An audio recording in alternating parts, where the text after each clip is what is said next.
ជំរាបសួរអ្នកទាំងអស់គ្នាថ្ងៃនេះខ្ញុំនឹងមកសង្ខេបអំពីសៀវភៅសម្មាវិជ្ជាសង្ខេបខ្លឹមសារនៃសៀវភៅនេះគឺមនុស្សធម្មតានិយាយជាធម្មតា25000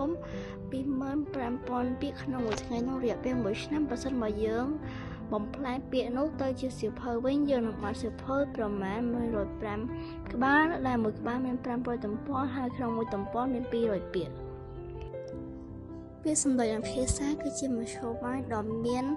ប្រយោជន៍កំពុងតែប្រើប្រាស់ដើម្បីធ្វើជាមធ្យោបាយសម្រាប់អ្នកទំនងជាមួយនឹងមនុស្សដទៃក្នុងគោលបំណងស្វែងយល់ពីគ្នាទៅវិញទៅមកធាតុផ្សំត្រូវបែងចែកជា3យ៉ាងសមាវិជ្ជាត្រូវមានធាតុផ្សំពាក្យពិតមានប្រយោជន៍និងជាទីរីករាយ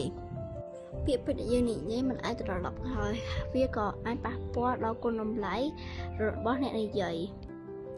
មនុស្សមកវិនិច្ឆ័យឬពាក្យសម្ដីនរណាម្នាក់តាមរយៈអេយ៉ាបតឬពាក្យសម្ដីដែលយើង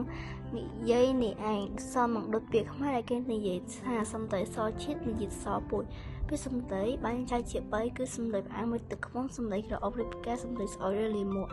គេឆាយសំណួរចែកចេញជា2គឺនៅស្ងៀមនិងខ្សែជាប់នឹងរឿងនិទានមុននឹងហាមមកនិយាយចេញដូចថាគឺត្រូវមានពាក្យពិតពាក្យមានប្រយោជន៍ពាក្យស្ទីរីកនិងការនិយាយត្រូវការ